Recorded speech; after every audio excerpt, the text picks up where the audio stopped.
बच्चों, कल मैंने आपको आपके पद्य खंड से कबीर की साखी नामक जो दोहे थे उनमें से 6 दोहे का अर्थ मैंने आपको समझाया था। आज उससे आगे मैं आपको कबीर दास द्वारा रचित दोहे जो आपकी किताब में साखी के नाम से दिए गए हैं उनको मैं पढ़ा रही हूँ, समझा रही हूँ। ध्यान से सुनिए। पहले लिखेंगे हम संदर्भ में क्या लिखेंगे कि प्रस्तुत पद्य खंड हमारी पाठ्य पुस्तक के साखी नामक पाठ से लिया गया है और इसके कवि जो हैं वो कबीर दास जी हैं। और इसमें प्रसंग लिखेंगे। फिर प्रसंग में हम लिखेंगे कि कबीर दास जी कहते हैं कि संसार में व्याप्त विषय वासनाओं की आग को केवल ईश्वर के स्मरण से ही बुझाया जा सकता है। कबीर चित्त चमकिया माने हृदय में ज्ञान का उदय होना और चहुदिस लागी आए। और तो कबीर दास जी कहते हैं कि उनके अंदर क्या है, ईश्वर की ज्ञान की ज्योति जल गई है। बाकी तो चारों ओर संसार में विषय वासनाओं की आग लगी हुई है जो हमें कभी भी इस संसार में सुख से नहीं रहने देती, क्योंकि आग जब लगी रहती है तो हर तरफ परेशानी होती है। कहने का अर्थ ये है कि कबीर दास जी कहते हैं कि संसार में चारों ओर विषय वासनाओं की आग लगी हुई है और जिस प्रकार से घड़े के पानी को डाल करके आग को बुझाया जा सकता है और ठीक उसी प्रकार से हरि सुमिरन हाथू घड़ा, ईश्वर के स्मरण रूपी घड़े को हाथ में लेकर के जल्दी से इस दैविक और भौतिक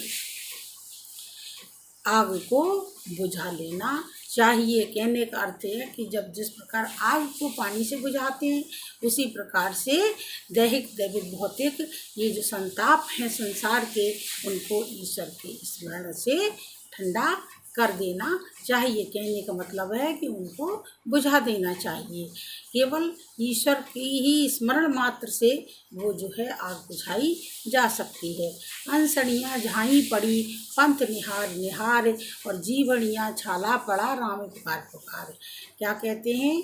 ईश्वर का ध्यान करते हुए कबीर दास जी कहते हैं कि आपको याद करते करते मेरी आँखों में क्या पड़ गई, झाई पड़ गई है। कहने का अर्थ है मुझे धुंधला दिखने लगा है। पंथ निहार हे प्रभु, आपको स्मरण करते करते कबीर दास जी कहते हैं कि मेरी आत्मा जो है परमात्मा की प्रतीक्षा में मेरी आँखें जो हैं वो कैसी हो गई हैं, बिछाए हुए हूँ और उनमें धुंधलापन आ गया है। हे भगवान, आपका रास्ता देखते देखते मेरी आँखों में झाइयाँ पड़ गई हैं और पंथ निहार और आपका रास्ता अब आज भी आपका रास्ता देख रही हैं। जीवड़ियाँ छाला पड़ा राम पुकार।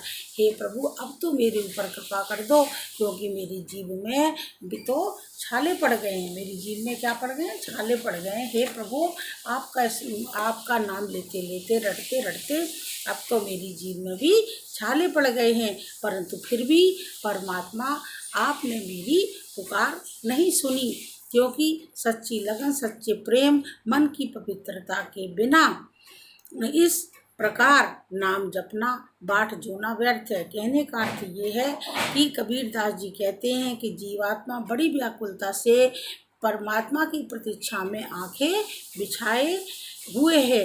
भगवान की बाट देखते देखते भगवान का रास्ता जोते उनकी आंखों में झाई पड़ गई हैं, लेकिन फिर भी उन्हें ईश्वर का दर्शन नहीं हुआ है। कहने का अर्थ ये है कि जीवात्मा परमात्मा का नाम रटते रटते थक गई है, लेकिन फिर भी और उनकी जीव में छाले पड़ गए हैं, परंतु फिर भी परमात्मा ने उनकी पुकार नहीं सुनी है, क्योंकि सच्ची लगन और सच्चे प्रेम और मन की पवित्रता के बिना ईश्वर भी का नाम जपना और बाट देखना बेकार है। यानी जब तक मन में सच्चा प्रेम नहीं है ईश्वर के प्रति, जब तक छल प्रपंच है, जब तक मन साफ नहीं है, तब तक ईश्वर की प्राप्ति असंभव है।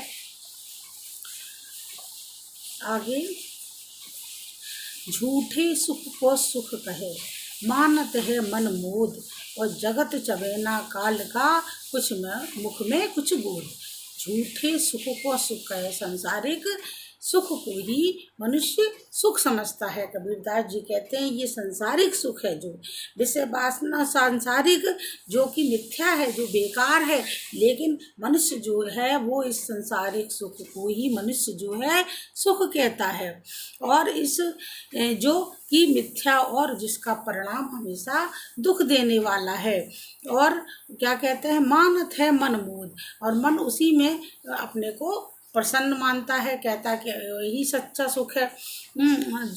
जगत चबेना काल का, लेकिन वो कहते हैं कि सच्चे सुख वही समझते हैं, मन में बड़े प्रसन्न होते हैं। वे भूल जाते हैं कि सारा संसार काल के चबेना यानी चना के समान है। जिस प्रकार के चना जो होता है, उसको भुना हुआ चना जिसको कि चबेना कहते हैं, उसको मनुष्य खाता है, कुछ हाथ में पकड़े रहता, कुछ मुख में रहता है। उसी प्रकार से, जिस प्रकार से ये सारा संसार उस काल के, यानी जब मृत्यु आती है तो वो सभी कुछ नष्ट हो जाता है। तो कहने का अर्थ ये सारा संसार काल के चबेना के समान है, जिसमें से कुछ उसके मुंह में जा चुका है और कुछ खाने के लिए, भक्षण करने के लिए हाथ में लिया हुआ है। कबीरदास जी कहते हैं ये संसार तो नश्वर है, और अतः सुख भी, संसार में मिलने वाले सुख भी क्षणिक हैं, और इन सुख में डूबे रहने वाले सभी लोग काल का ग्रास बनते हैं। अतः सच्चे सुख और अनश्वरता की आराधना करनी चाहिए। यानी संसार तो नश्वर है, तो हमें ईश्वर की आराधना करनी चाहिए, क्योंकि संसार में जो भी कुछ है वो एक दिन नष्ट हो जाएगा, नश्वर है। संसार नश्वर है तो यहाँ की हर चीज़ नश्वर है। इसीलिए हमें ईश्वर का ध्यान करना चाहिए, जो कि आराधना करनी चाहिए, जो कि नश्वर नहीं है। ईश्वर प्रेम ही सच्चा सुख है, और आत्म ज्ञान ही काल के भय से हमें मुक्ति दिला सकता है। जब मैं था तब हरि नहीं, अब हरि है मैं नाही, सब अंधियारा मिट गया जब दीपक देखा माही।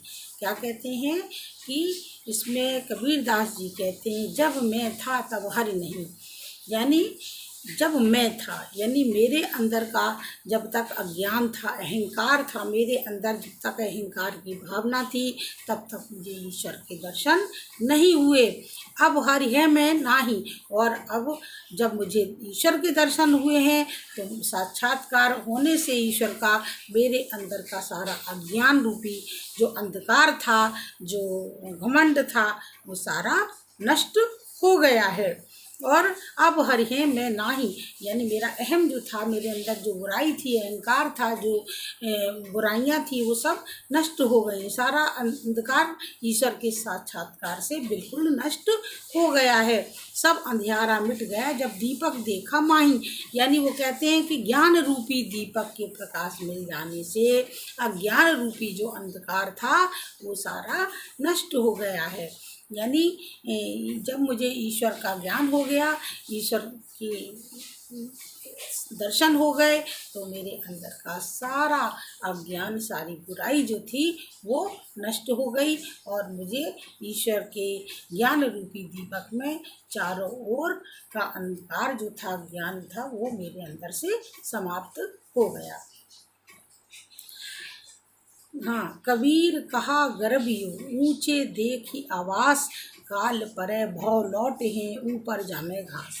कबीर कहा गर्भियो, अहंकार, गर्भियो माने अहंकार, ऊंचे देख, ऊंचे ऊंचे मकानों को, महलों को देखकर, आवास माने महल, काल परे मतलब कल है, भव लौटे, भव माने होते कुत्ते, ऊपर जामे घास। कबीरदास क्या कहते हैं, कबीरदास जी कहते हैं कि हे मनुष्य, तुम इस नश्वर संसार पर क्या गर्व करते हो, ये संसार तो क्षण भंगुर है, मिटने वाला है। इस साखी में कबीर ने संसार की नश्वरता की ओर ध्यान किया है। और आकर्षित करते हुए कहते हैं कि अपने को ऊंचे स्थान पर पाकर गर्व नहीं करना चाहिए। इस संसार की नश्वरता को बताते हुए कहते हैं कि हे मनुष्य, तुम संसार में अपने को ऊंचे स्थान पर समझकर गर्व मत करो, या अपने ऊंचे ऊंचे महलों को, मकानों को देख करके, या अपनी धन संपदा को देख करके गर्व मत करो, क्योंकि जब वक्त का पहिया जब वक्त बदलेगा यानी तो ये सारा वैभव जो है, सारा संसार जो है वो नष्ट हो जाएगा और काल परे भो लौटे हैं, और ये तुम्हारा सारा वैभव, सुख सुविधा जो भी है वो सब नष्ट होकर धूल में मिल जाएगी, और इस पर घास निकल आएगी, और ये बड़े बड़े जो महल हैं वो टूट जाएंगे और इनके ऊपर घास निकल आएगी, और वहाँ पर कल भूमि पर तुम्हें लेटना पड़ेगा, अर्थात तुम काल के मुख में चले जाओगे, यानी मृत्यु को प्राप्त हो जाओगे, और लोग तुम्हें मिट्टी में ही दफना देंगे और उसके ऊपर घास निकल आएगी। यहू ऐसा संसार है जैसे सैंबल फूल, दिन दस के व्यवहार को जीते रंग न भूल। उसी प्रकार से संसार की नश्वरता पर प्रकाश डालते हुए इस पद में भी कबीरदास जी कहते हैं कि यहू ऐसा संसार है जैसे सैंबल फूल। कहते हैं कि सैंबल का जो फूल होता है वो देखने में बड़ा ही आकर्षित करने वाला होता है, बहुत ही सुंदर होता है, लेकिन उसके अंदर कोई भी सुगंध नहीं होती। ठीक उसी प्रकार से कबीरदास जी कहते हैं कि ये संसार भी सैंबल के फूल की ही भांति है, क्योंकि सैंबल का फूल भले ही सुंदर होता है, आकर्षक होता है, लेकिन उसमें कोई भी गंध नहीं होती। जिस प्रकार तोता सैंबल के फूल पर मुग्ध होकर के उसे सुंदर फल समझता है, की आशा में उसके चारों ओर घूमता है, तो उसी प्रकार है हे मनुष्य, तुम ये संसार के बाहरी जो रूप है वो बड़ा सुंदर है, लेकिन ये सभी रंगहीन, गंधहीन है और सुगंधहीन है। ये संसार जो है वो नश्वर है, और दिन दस के व्यवहार को झूठे रंग न भूल।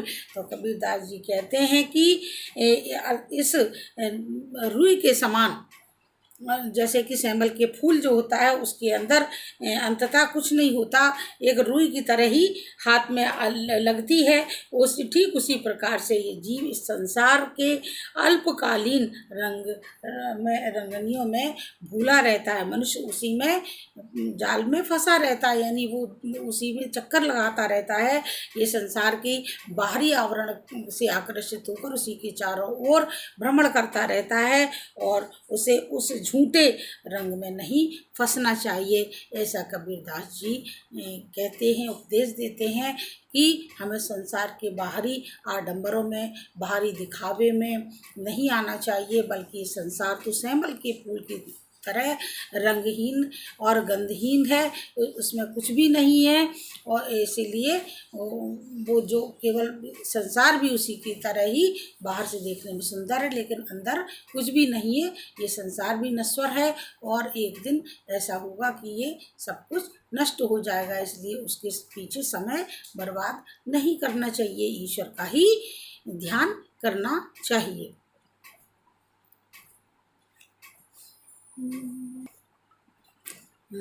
यही अवसर चेत्या नहीं, पशु ज्यों पाली देह, राम नाम जाना नहीं, आत पड़ी मुख शेह। यही अवसर, यह अवसर, अवसर माने अवसर, चेत्या माने जागा नहीं, पशु माने जानते हो पशु, और देह माने शरीर, पाली माने उसको ध्यान रखना, शरीर का ध्यान रखना। कहते हैं कि मतलब मनुष्य का जन्म पाकर भी, क्या कहते हैं कि बड़े ही अच्छे कर्मों के बाद ये मनुष्य योनि मिलती है, मनुष्य का जन्म मिलता है। तो वो क्या कहना चाह रहे हैं कि जिस प्रकार से देह के प्रति मनुष्य का मोह गहन होता है, कबीरदास जी इसी मोह को करते हुए क्या कह रहे हैं, समझा रहे हैं कि जिस प्रकार से मनुष्य जो है अवसर पाकर भी, ये अवसर मिला है, चेताते हुए कहते हैं कि हे मनुष्य, तुम्हें बड़ी ही मुश्किल से ये जो मनुष्य शरीर पाया है, मनुष्य योनि में जन्म हुआ है, और जो बड़े ही सौभाग्य से मिलता है। और यही अवसर चेता नहीं पसजो पाली देह, और तुम मनुष्य योनि में पैदा होकर भी इस समय का सही उपयोग नहीं कर रहे हो, यानी अर्थात राम नाम का स्मरण नहीं कर रहे हो। केवल पशुओं के समान ही अपनी शरीर की केवल पालन पोषण कर रहे हो। ये समझ लो कि यदि समय रहते तुम राम नाम का स्मरण नहीं करोगे तो अंतकाल सब ये शरीर भी मिट्टी में मिल जाएगा, यानी मुंह में आखिरी में तुमको मिट्टी में ही मिलना है। इसलिए ये शरीर जो मनुष्य का शरीर मिला है, मनुष्य सारी योनियों में मनुष्य का जन्म श्रेष्ठ है होता है, और जो श्रेष्ठ जन्म पाकर भी तुमने अगर प्रभु के नाम का स्मरण नहीं कर पाए और केवल पशुओं के भांति ही अपनी देह का लालन पालन करने में ही समय गंवा दिया, तो फिर आपको इस मौके के निकल जाने पर, समय बीत जाने पर पछताने के अलावा कुछ भी हाथ नहीं आएगा। और अंतकाल राम नाम न जपने के कारण अंत में जब मृत्यु को प्राप्त होगी तो तुम्हें कुछ भी लाभ इस जन्म का नहीं मिलेगा। यह तन कांचा कुंभ है, लिया फिरा था साथ ही ठपका लागा फुट गया कुछ नाया हाथ। ये शरीर क्या है? कांच के घड़े के समान है। क्या कहते हैं? कुंभ माने घड़ा, यानी कबीरदास जी कहते हैं ये हमारा शरीर जो है वो कांच के घड़े के समान है, जिसको हम साथ में लेकर के घूमते रहते हैं। और क्या कहना कि मतलब ये शरीर नश्वर है, जैसे कि कांच का बर्तन जो होता है वो जरा से धक्का लगने पर टूट करके बिखर जाता है, उसी प्रकार से ये जो हमारा शरीर है वो भी नश्वर है, यानी ये शरीर भी कब नष्ट हो जाएगा ये हम नहीं जानते। कहने का अर्थ है कि ये शरीर कच्ची, यह तन कांचा कुंभ है, लिए फिरे था साथ, यानी ये कांचा कच्चे घड़े के समान है। ये शरीर जो है कच्चे घड़े के समान है, जिसको लेकर के तुम बड़े अहंकार के साथ दिखाते हुए इधर उधर घूम रहे थे, और एक धक्का लगने पर ये फूट कर चूर चूर हो जाएगा और कुछ भी हाथ नहीं लगेगा। कहने का मतलब जिस तरह कच्चा घड़ा जो होता है वो जरा से धक्के से टूट जाता है, उसी प्रकार ये मानव शरीर जो है वो जिस दिन थोड़ा सा धक्का लगेगा और ये नष्ट हो जाएगा, और फिर कुछ भी तुम्हारे हाथ में नहीं रह जाएगा। कबीर कहा गर्भियो देही देखी सुरंग, सुरंग माने सुंदर रंग वाली, यानी सुंदर रंग वाली। इस कबीरदास जी कहते हैं इस शरीर को देख करके क्या घमंड करते हो, यानी ये शरीर जो है ये जो बाहरी सुंदरता है इसको देख करके शरीर की सुंदरता पर इतना घमंड क्यों करते हो?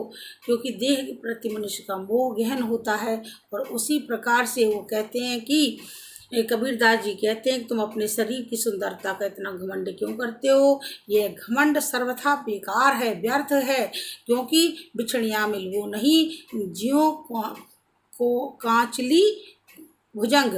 और जिस प्रकार से सांप जो होता है एक बार अपने शरीर की कैंचल को उतार करके दोबारा उसे धारण नहीं कर सकता, ठीक उसी प्रकार से मरने के पश्चात यह शरीर ठीक उसी प्रकार तुम्हें नहीं मिलेगा, जिस प्रकार से एक सांप जो है अपनी कैंचल को एक बार छोड़ देने के बाद उसको धारण नहीं कर सकता, यानी पुनः ये मानव जीवन जो है वो तुम्हें नहीं मिलेगा। कहने का मतलब ये है, और ये शरीर बेकार हो जाएगा, वो किसी काम का नहीं रहेगा। इस जिस प्रकार की सांप की कैंचल जो होती है एक बार उसके शरीर को छोड़ देने के बाद उसके किसी काम की नहीं रहती है।